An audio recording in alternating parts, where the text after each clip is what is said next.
Yes तो अब हम बात करेंगे प्रैक्टिकल क्वेश्चन नंबर 10th की। हाँ, ये सारे क्वेश्चन बहुत इंपॉर्टेंट है, ये आप ध्यान रखना। तो जब हम 10th की बात करते हैं तो capital structure of XYZ limited is as follows. Equity share capital of 10 each 8 lakh, 8% preference share capital of 10 each 6,25,000, 10% debentures of 100 each 4 lakh. Addition information में profit after tax tax at the rate of 30% is 182। Operating expenses including depreciation of 90,000 being 1.5 times of EBIT, बहुत important point है। Equity dividend हमने दिया है 15% का। Market price पर equity share is ₹20। Required to calculate is operating average sales and EPS, cover for preference and equity dividend, net fund flow और profit volume ratio. अब है ना सर फ्रेंड्स, थोड़ा कॉमन क्वेश्चन है, मतलब ऐसा नहीं है कि इस क्वेश्चन में आप बोलोगे कि आपने तो ये बताया नहीं नेट फंड फ्लो कैसे निकालना है, तो ये क्वेश्चन में ही डायरेक्टली बताया जाएगा। That is what we are going to see now. तो सबसे पहले जो हम बात करते हैं कि इसमें हमारे पास प्रॉफिट आफ्टर टैक्स अवेलेबल है, ठीक है, और 30% का टैक्स है। तो आप प्रॉफिट बिफोर टैक्स तो निकाल, इसको डिवाइड बाय 70% कर दोगे। जब आप इसको डिवाइड बाय 70% कर दोगे तो प्रॉफिट बिफोर टैक्स आ जाएगा, EBT जिसको बोलोगे। उसमें आप ये 10% डिबेंचर्स जो दे रखे 4 लाख के, इसका 40,000 इंटरेस्ट ऐड करके तो EBIT आ जाएगा। अब एक बार जब आपके पास EBIT आ गया तो now you have been given in this information कि operating expenses including depreciation of 90,000 being 1.5 times of EBIT। तो जितना भी आपके पास EBIT आएगा आप उसका 1.5 टाइम्स क्या ऑपरेटिंग एक्सपेंस निकाल दोगे। अब इस ऑपरेटिंग एक्सपेंस का मगर दो पार्ट्स करने पड़ेंगे हमको अलग अलग, वेरिएबल अलग और फिक्स्ड अलग। That is a important point two understand. अब इसमें हमारे पास जो डिप्रिसिएशन है बस वही हम फिक्स मान लेंगे, तो बाकी के बचे हुए एक्सपेंस को हम वेरिएबल मानेंगे, क्योंकि ऑपरेटिंग एक्सपेंस में डिप्रिसिएशन ही बता रखा है और आप कुछ और कर नहीं सकते हो।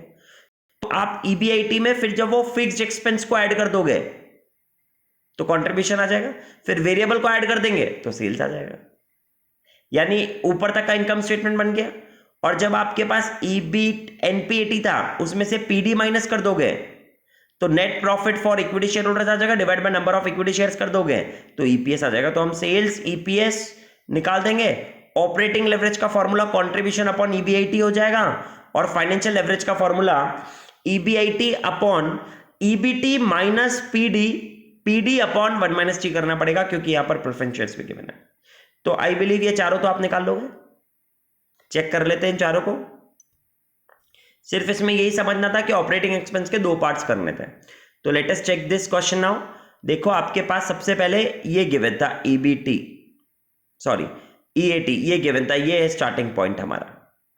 जब EAT गिवन था 182 तो इसको 70% माना तो हमने EBT निकाल लिया, 2,60,000 आ गया आपके पास EBT। इसको मैं आपके लिए थोड़ा सा बड़ा करता हूं, देखो, हाँ अब दिखेगा ना आपको। तो आपके पास 182 गिवन था, 70% से डिवाइड करा तो EBIT 2,60,000। एक बार जब आपके पास EBT आ गया तो आपने इंटरेस्ट ऐड कर दिया 4 लाख का 10% निकाल करके, तो EBIT आ गया 3 लाख।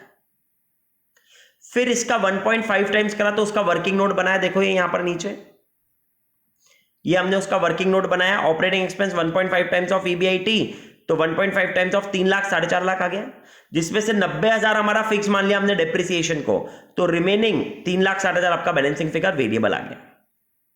तो वापस से आप जब यहां पर आए तो आपने इसमें देखो, चेक करो, 3 लाख के ऊपर आपने 90,000 को ऐड करा तो 390 बन गया, 360 ऐड करा तो आपके पास सेल्स आ गई 7.5 लाख की।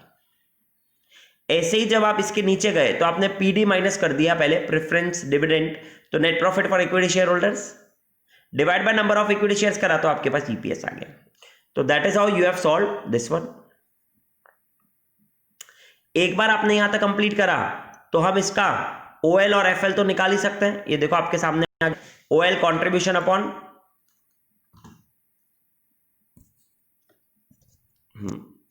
OL जो हमने निकाला वो हमने निकाला कंट्रीब्यूशन अपॉन EBIT करके, that is 390 divide by 3 lakh. चला था तो EBIT upon EBT minus PD, जो मैंने आपको फॉर्मूला बताया वही हमने लगा दिया यहां पर, वो भी है हमारे पास। सेल्स हमने निकाल ही लिया था और EPS भी हमने निकाल लिया। तो ये आपका फर्स्ट पार्ट हो गया इसमें। अब सेकंड पार्ट में आपको बोल रहा है एक तो प्रेफरेंस डिविडेंड कवरेज रेशियो निकालो और इक्विटी डिविडेंड कवरेज रेशियो निकालो। तो कोई भी कवरेज रेशियो होता है, जैसे हमने पहले पढ़ा था interest coverage ratio. Interest coverage ratio कैसे निकलता है? तो इंटरेस्ट कवरेज रेशियो का मतलब होता है उसके ऊपर का प्रॉफिट ले लो डिवाइड बाय इंटरेस्ट। जैसे इंटरेस्ट कवरेज रेशियो का फॉर्मूला था EBIT अपॉन इंटरेस्ट, वैसे ही प्रेफरेंस डिविडेंड कवरेज रेशियो का फॉर्मूला होगा NPAT अपॉन PD। तो वो हमारे पास NPAT गिवन ही था 182 डिवाइड बाय जो हमारे पास 50,000 गिवन है, तो हमको पता पड़ गया 3.64 टाइम्स। ऐसे इक्विटी डिविडेंड कवरेज रेशियो निकालना है तो इक्विटी डिविडेंड कवरेज रेशियो का फॉर्मूला हो जाएगा net profit for equity share holders, मतलब NPAT में से PD माइनस करके divide by equity dividend. Equity dividend का भी आपको परसेंटेज क्वेश्चन में ही गिवन है 15%, तो आपने वो टोटल इक्विटी शेयर कैपिटल का निकाल दिया तो वो ये पे पता पड़ गया। तो आपको ये पता पड़ गया 1.1 टाइम्स। तो that is your second part which you have completed. 8 lakh का 15% निकाला था ना आपने, तो वो ये आया था। अब आपसे थर्ड और फोर्थ पॉइंट की बात करता हूं। थर्ड पॉइंट में नेट फंड फ्लो बोला है, वो थोड़ी देर बाद समझते हैं, बट फोर्थ पॉइंट में पीवी रेशियो पूछा था। तो पीवी रेशियो का फॉर्मूला आपको आता है कंट्रीब्यूशन अपॉन सेल्स। तो कंट्रीब्यूशन आपने निकाल ही लिया था, सेल्स भी आपके पास है ही सही, तो आपने निकाल दिया, 52% आ गया पीवी रेशियो। अब नेट फंड फ्लो का मतलब होता है कि आपके पास कैश ऑपरेटिंग प्रॉफिट कितना होगा। तो अब उसके लिए आपने क्या करा, तो आपने पहले EAT लिया, कितना आपके पास कैश बच गया। नेट फंड फ्लो का मतलब है कैश कितना बचा है आपके पास। तो EAT लिया हमने, उस EAT में हमने जो डिप्रिसिएशन लेस कर रखा था वो वापस से ऐड कर दिया, क्योंकि वो कैश में नहीं गया है आपके पास से, और उसमें से आपने PD और नेट इक्विटी डिविडेंड वो दोनों लेस करना है। तो दैट इज आप EAT में से PD और इक्विटी डिविडेंड लेस कर रहे हो और डिप्रिसिएशन ऐड कर रहे हो, तो आपको नेट फंड फ्लो पता पड़ गया। तो नेट फंड फ्लो का मतलब कैश प्रॉफिट कितना है आपके पास, डिविडेंड वगैरह सब कुछ दे करके कैश में कितना बचा, that is net fund flow. Fund flow का मतलब नेट कैश कितना बचा है हमारे पास, and that is how we have calculated that net cash, net fund flow also. तो this is your question number 10th। Now let us move to question number 11th। अब ये क्वेश्चन नंबर 11th आपको क्या given है, let us read this. Royal industries, well established firm in plastics, is considering the purchase of one of the two manufacturing companies. The financial manager of the company has developed the following information about the two companies. Companies have total assets of 15 lakh. तो ये companies की information है, company x और company y. Sales revenue given है, less cost of goods sold, selling expenses, administrative expenses, depreciation, तो EBIT आ गया। और कॉस्ट का ब्रेकअप गिवन है वेरिएबल कॉस्ट का, कि कॉस्ट ऑफ गुड्स सोल्ड में से तो 9 लाख और सेलिंग एक्सपेंस में 1.5 लाख, तो टोटल वेरिएबल कॉस्ट 10,50,000 है। तो मैं ये बोल सकता हूं कि मेरी 30 लाख में से 3 लाख तो 27 लाख की टोटल कॉस्ट थी। उस 27 लाख की टोटल कॉस्ट में से 10,50,000 की कॉस्ट मेरी वेरिएबल है, तो बची हुई कॉस्ट मेरी फिक्स कॉस्ट होगी। तो मैं मेरा इनकम स्टेटमेंट उसी पर, that is 30 lakh minus variable cost 10,50,000, तो कॉन्ट्रीब्यूशन माइनस कॉस्ट, तो ये EBIT आ ही जाएगा मेरे पास। ऐसे ही दोनों के लिए बना लूंगा मैं। बोल रहा है prepare operating statement for both the companies assuming that sales increase by 20%। ठीक है, the total fixed cost are likely to remain unchanged, variable cost are the linear function of sales. ठीक है, तो फिक्स्ड कॉस्ट चेंज नहीं होगी, वो तो ठीक है सही, और variable cost is linear function of sales का मतलब अगर सेल्स 20% से बढ़ गया तो वेरिएबल कॉस्ट भी 20% से बढ़ेगा। तो यहां पर इंक्रीज है वो हमेशा क्वांटिटी वाला ही मानना है, दैट्स इट। तो आप इसकी सेल्स को बढ़ा करके उसका इनकम स्टेटमेंट भी बना लोगे, इजीली हो जाएगा ये क्वेश्चन। तो इसमें COGS सेलिंग एडमिनिस्ट्रेटिव मत बताना, सेल्स माइनस वेरिएबल कॉस्ट तो कंट्रीब्यूशन माइनस फिक्स्ड कॉस्ट तो EBIT, ऐसे बताना आप। फिर 20% इंक्रीज करके इसका भी बता, y का भी बता देना। फिर आपको बोला calculate the degree of operating leverage. Very very important point two understand is, अब इसमें एग्जिस्टिंग लेवल का मत निकालना आप ऑपरेटिंग लेवरेज, आपको इसमें percentage change in EBIT upon percentage change in contribution करके निकालना है, क्योंकि इस सेंस का फिर मतलब ही नहीं रहा ना सेल को इंक्रीज करने का, फिर क्या मतलब पूछा उससे क्वेश्चन में। तो यहां पर degree of operating leverage you will calculate by percentage change in EBIT divide by percentage change in contribution करके, तो आप ओएल निकाल के बता दोगे दोनों कंपनी का। फिर पूछा if royal industries will buy a company which has a lower degree of business risk which company would be purchase by it. तो लोअर रिस्क मतलब जिसका ओएल कम होगा वही कंपनी आप परचेज करोगे। लोअर रिस्क का मतलब तो यही होगा, लोअर बिजनेस रिस्क का मतलब तो यही होगा। तो अब हम इसका सॉल्यूशन चेक कर लेते हैं। तो जब हम बात कर रहे हैं आपके क्वेश्चन नंबर 11 की, तो now you can check this one. अब आप क्वेश्चन नंबर 11 चेक करो। आप जैसे आपको इनकम स्टेटमेंट बना करके बताया एग्जिस्टिंग का, तो सेल्स बता दिया माइनस वेरिएबल कॉस्ट कर दिया जैसा मैंने आपको बताया था, तो हमारे पास कंट्रीब्यूशन आ गया। ईबीआईटी गिवन था इसी हमको, तो हमारे पास फिक्स कॉस्ट आ गई। फिर आपने इनकम स्टेटमेंट भी बना लिया। जब सेल्स 20% से बढ़ गया तो हमने 30 लाख का जो सेल्स गिवन था उसमें 20% इंक्रीज कर दिया, तो 36 लाख हो गया। 36 लाख। वेरिएबल कॉस्ट का रेशियो आप निकाल ही लोगे, तो आपने वेरिएबल कॉस्ट 35% निकाल दिया, तो 65% आपका कंट्रीब्यूशन आ गया। ऐसे आपने इसका भी निकाल दिया वेरिएबल कॉस्ट, 65% इसका था तो इसका 35% आ गया कंट्रीब्यूशन। फिर फिक्स कॉस्ट तो सेम ही रहेगा, तो आपके पास ईबीआईटी आ गया। फिर जब डिग्री ऑफ ऑपरेटिंग लेवरेज निकालना तो हमने यही फॉर्मूला यूज करा, percentage change in EBIT upon percentage change in contribution या सेल्स। तो कंपनी एक्स का भी निकाल के बता दिया, that is your 130% change in EBIT आ रहा है, और ये पहले परसेंटेज चेंज निकाल लिया 77.78 आ रहा है। तो आपने डिग्री ऑफ ऑपरेटिंग लेवरेज निकाला तो 130 अपॉन 20 कर दिया तो 6.5 और उसका 3.89 आ जाएगा। अब कंपनी कौन सी जिसकी लोअर है, तो वाई की लोअर दिख रही है क्योंकि उसका ऑपरेटिंग लेवरेज कम है, तो that is what given. If royal industries wishes to buy the company which have lower business risk it should purchase company Y as it has lower degree of operating leverage and lower the operating leverage lower the business risk and vice versa। तो question number 11 तो बहुत simple था। अब हम आगे बढ़ेंगे most important question पर, that is your question number 12। तो let us see friends now question number 12। Question number 12 की अगर हम बात करें तो हमें क्या गिवन है, they have given us the net sales of apex company are 15 crore, ठीक है। EBIT of the company as a percentage of net sales is 12%, तो आप 15 करोड़ का 12% निकाल दोगे, आई बिलीव 1.8 करोड़ आ जाएगा। The capital employed comprises 5 crore of equity, 1 crore of cumulative redeemable preference shares bearing 13% rate of dividend and debt capital of 3 crore at an annual interest rate of 15% and corporate income tax rate of 40%।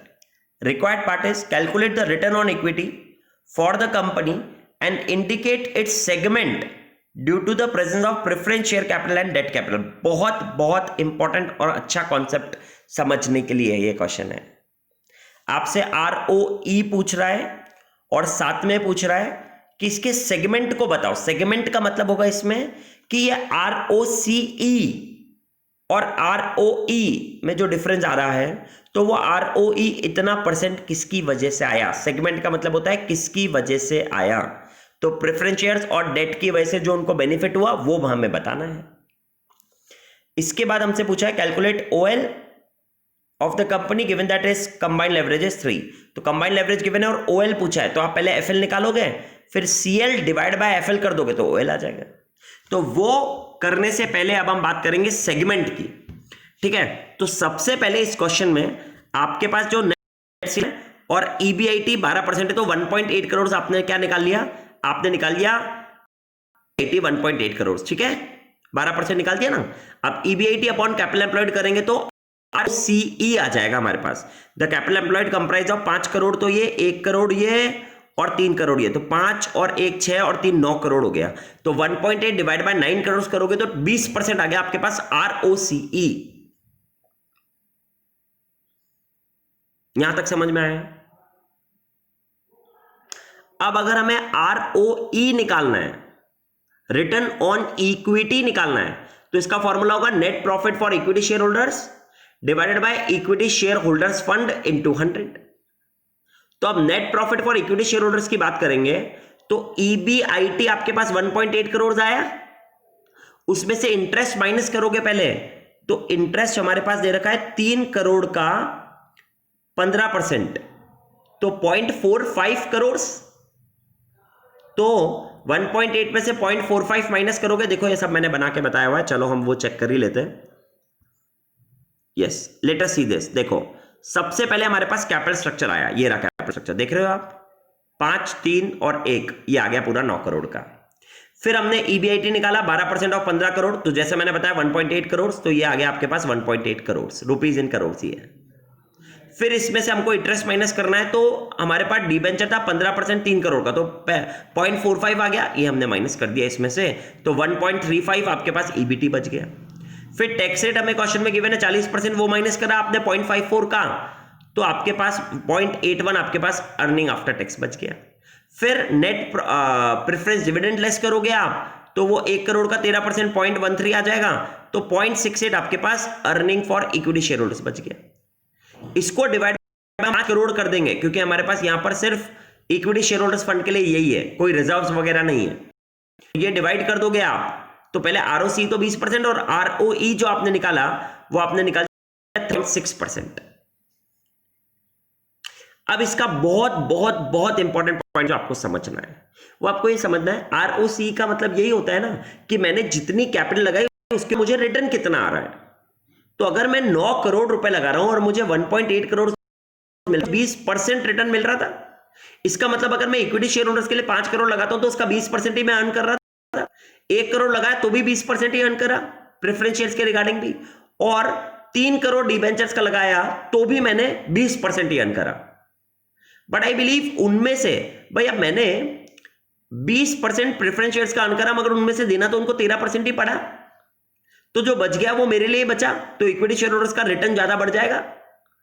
ऐसे ही debentures के ऊपर मेरे को earn तो 20% करा मैंने, मगर दिया मैंने 15% ही, तो 5% मेरे लिए तो बच गया, तो मेरा रिटर्न ऑन इक्विटी जो है वो बढ़ गया due to the presence of debentures and preference dividend. But ये अभी हमने विदाउट टैक्स कंसिडरेशन देखा है।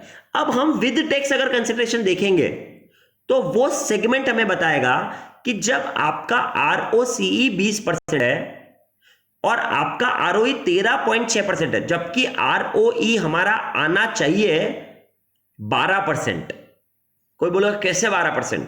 तो 20% तो ROCE बिफोर टैक्स है, इसमें से 40% का टैक्स माइनस कर दो आप, तो 20 का 40% होगा 8 रुपए, तो 8 रुपए माइनस करेंगे तो हमारे पास बचने तो 12% ही चाहिए थे, तो रिटर्न ऑन इक्विटी तो 12% ही आना चाहिए था, मगर आपके पास आ रहा है 13.6। ज्यादा क्यों आ रहा है?